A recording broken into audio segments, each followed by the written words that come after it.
ആരാധിച്ചിടാം കുമ്പിട്ടാരാധിച്ചിടാം. എത്ര പേര് പാടിയ പാട്ടുകളാണ് അതൊക്കെ.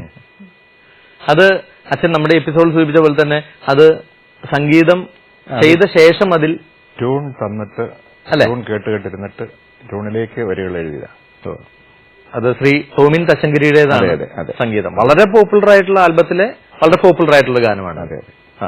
ആ വിശേഷങ്ങൾ എങ്ങനെയാണ്, അതിന്റെ രചന എവിടെ വെച്ചാണ്, എങ്ങനെയാണ് അതിന് ക്ഷണം, ആ കാര്യങ്ങളെ കുറിച്ച്.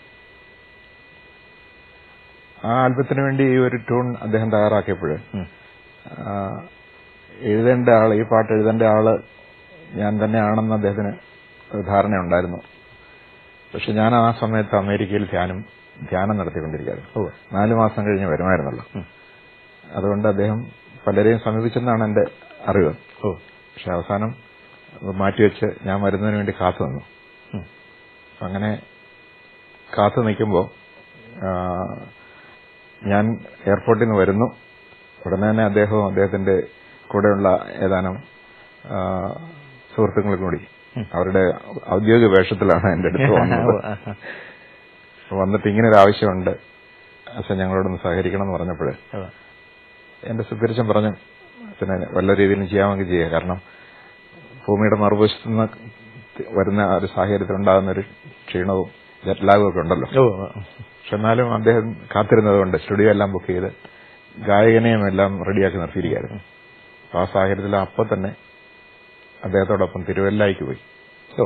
തിരുവല്ലയില് ആത്മീയയാത്രയുടെ സ്റ്റുഡിയോയില് ആ കോംപ്ലക്സിൽ വെച്ചാണ് അത് ചെയ്യുന്നത്. അപ്പൊ അച്ഛന് അത് ആദ്യത്തെ ഒരു അനുഭവമായിരുന്നു. അതായത് അതിന് മുമ്പ് അച്ഛൻ ചെയ്തിട്ടുണ്ട് ഇതുപോലെ സംഗീതം തന്നിട്ട് ചെയ്തു തുടങ്ങിയിരുന്നു. ഓക്കെ. ഇത് എത്ര സമയം എടുത്തു ശരിക്കും അവിടെ ചെന്നിരുന്ന ശേഷം അച്ഛന് ഈ വരികൾ ഇതിലേക്ക് സമന്വയിപ്പിക്കാൻ? എത്ര സമയം? 2 മണിക്കൂറെങ്കിലും എടുത്തിട്ടുണ്ട്. 2 മണിക്കൂറിനുള്ളിൽ കഴിഞ്ഞു അത് അല്ലേ? അതെ, 2 മണിക്കൂർ. അപ്പൊ ഇങ്ങനെ ഒരു ഈ ട്യൂണിൽ ഒരു ആരാധന ഗാനമാണ് വേണ്ടതെന്ന് അച്ഛന് ഒരു ചിന്ത തന്നിരുന്നു? തന്നിരുന്നു. ഇത് ആരാധനയ്ക്ക് പറ്റിയ ഒരു ട്യൂണാണ് എന്ന് എനിക്കും തോന്നിയിരുന്നു. അതുകൊണ്ട് അദ്ദേഹം എന്റെ അടുത്തിരുന്ന് ഇത് ആലപിച്ച് ഉറങ്ങിരുന്ന് കഴിഞ്ഞപ്പോൾ ഞാൻ പറഞ്ഞു, എനിക്ക് ട്യൂൺ കിട്ടി, ഇനി ഞാൻ സ്വസ്ഥമായിട്ടിരുന്ന് എഴുതട്ടെ എന്ന് പറഞ്ഞു. ഇടയ്ക്കിടയ്ക്ക് അദ്ദേഹം എഴുതി അറിയാൻ വേണ്ടി ഓടി വരുമായിരുന്നു. പക്ഷെ ഞാൻ എഴുതി പൂർത്തിയായി കഴിഞ്ഞപ്പം 12 മണിയെങ്കിലും കഴിഞ്ഞു, രാത്രി 12 മണിയെങ്കിലും കഴിഞ്ഞു. അപ്പൊ ഇത് കേട്ട് മനസ്സിലാക്കി അച്ഛൻ അത് ട്യൂൺ ഫീഡായ ശേഷം പിന്നെ ആരും ഉണ്ടായിരുന്നില്ല, അച്ഛൻ ഒറ്റയ്ക്ക് ഇരുന്നാണ് രചന? ശരി. എഴുതി കഴിഞ്ഞപ്പോൾ അദ്ദേഹം അത് വായിച്ചു നോക്കിയിട്ട് വളരെ സന്തോഷമായിരുന്നു. ഇതിനകത്തൊന്നും ചെയ്യാനില്ല, അത് പാടിയാൽ മതി. അദ്ദേഹം മാത്രമല്ല, ഞങ്ങളൊക്കെ സന്തോഷവാന്മാരാണ് അച്ഛൻ. ആ ഗാനം നമുക്കിപ്പോ കേൾക്കുമ്പോഴും ഇപ്പോഴും അത് വളരെ സജീവമായിട്ട് ഇപ്പോഴും ശുശ്രൂഷകൾ പറയാമോ? എം ജി ശ്രീകുമാറിന് നല്ല ക്രിസ്ത്യൻ ഡിവോഷണൽ സോങ്ങിലേക്ക് ഒരു ഓപ്പണിംഗ് കിട്ടിയ പാട്ടാണ്.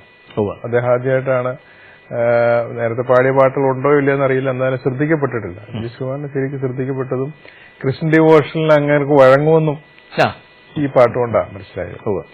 അച്ഛന് ഈ ലിറിക്സ് എഴുതിയപ്പോ അച്ഛനോട് പറയാത്ത ഒരു രഹസ്യമുണ്ട്. ഞാനിതിന്റെ ട്യൂൺ ഈ ലിറിക്സ് എഴുതുന്നതിന് മുമ്പ് കേട്ടതാണ്. ഞാനന്ന് വേറൊരു വർക്കിനായിട്ട് ഇങ്ങനെ വന്നപ്പോ ഈ ട്യൂൺ എന്നെ കേൾപ്പിച്ചു വന്നത്. അപ്പൊ ഞാൻ അന്നേരം ഇങ്ങനെ ഒരു വരികളല്ല പ്രതീക്ഷിച്ചത്. ഇങ്ങനെ എല്ലാവർക്കും ചേർന്ന് ഇങ്ങനെ പാടണം, അവസാനം അതിന്റെ ബീറ്റ്സ് ഒക്കെ ഡബിൾ ചെയ്ത് വരുമ്പോ നല്ല രസമായിട്ട് വരുമെന്നൊക്കെ അവർ പറഞ്ഞിട്ടുണ്ടായിരുന്നു. അതിന് ഓർക്കസ്ട്രേഷൻ ചെയ്ത് ജയിക്കിപ്പും വയലിൻ ജയിക്കിപ്പും ബെന്നിയൊക്കെ പറഞ്ഞു. പക്ഷെ ലിറിക്സ് വന്നപ്പോ അതിന് വേറൊരു ഭാവമായി. അത് അച്ഛന്റെ ഒരു മാജിക്. ഞങ്ങൾ ഇറങ്ങിയ ആ മാസത്തിൽ തന്നെ ഞങ്ങളത് ഉടുപ്പിടിയിലിന് പാട്ടുപാടി. ഭയങ്കര ഇഷ്ടപ്പെട്ടു ആൾക്കാർക്ക്. അത് ഇറങ്ങിയതേ ഉള്ളൂ ആ സമയത്ത്. പുത്തനായിട്ട് ഞങ്ങളത് പഠിച്ചു പാടിയായിരുന്നു. ഭയങ്കരമായിട്ട് ആൾക്കാർക്ക് അവിടെ കൂടി വന്ന ആളുകളും ഈ പാട്ടിനെ അപ്രീഷിയേറ്റ് ചെയ്ത് ഭയങ്കരമായിട്ട് പറഞ്ഞു. അന്ന് തന്നെ ആ സീഡി ഇറങ്ങി ആ ആഴ്ച തന്നെ ഞങ്ങളത് പഠിച്ചിട്ട് പാടി. നമ്മൾ സംസാരിച്ചുകൊണ്ടിരിക്കുന്നത് ബഹുമാനപ്പെട്ട പനച്ചിക്കലച്ചന്റെ സംഗീത വിശേഷങ്ങളെ കുറിച്ചാണ്. അദ്ദേഹത്തിന്റെ 2ാമത്തെ ഗാനത്തിലേക്ക് നമ്മൾ പോവുകയാണ്. ആരാധിച്ചിടാം കുമ്പിട്ടാരാധിച്ചിടാം.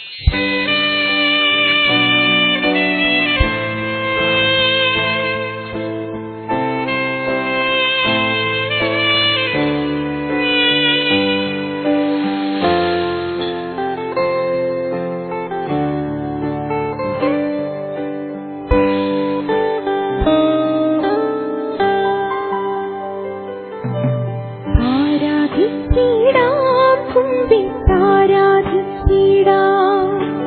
ആരാധിക്കുമ്പോൾ അവദാനം പാടിടാം പൂജിതമാ രക്ഷാനാമം വാഴ്ത്തിപ്പാടാം പദമലരിൽ താണു വീടു വന്നിച്ചിടാം ആത്മനാഥായ നിന്നെ ചേരണം എൻ മനസ്സിൽ നീണാൾ വാഴണം ആരാധിച്ചിടാം കുമ്പിട്ടാരാധിച്ചിടാം ആരാധിക്കുമ്പോൾ അവദാനം പാടിടാം പൂജിതമാ രക്ഷാനാമം വാഴ്ത്തിപ്പാടാം പദമലരിൽ താണു വീണു വന്നിച്ചിടാം ആത്മനാഥായ നിന്നെ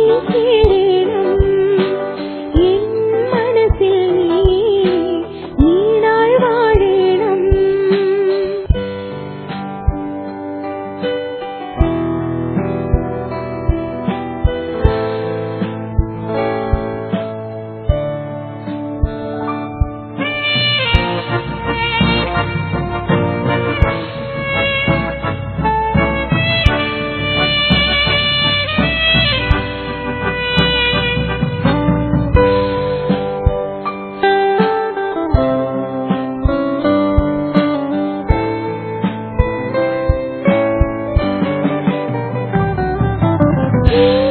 യേശുനാഥ ഒരു ശിശുവായി എന്നെ നിന്റെ മുൻപിൽ നൽകിയിടുന്നേ എൻ പാപമേതും മായിച്ചു നീ ദുഃഖഭാരമെല്ലാം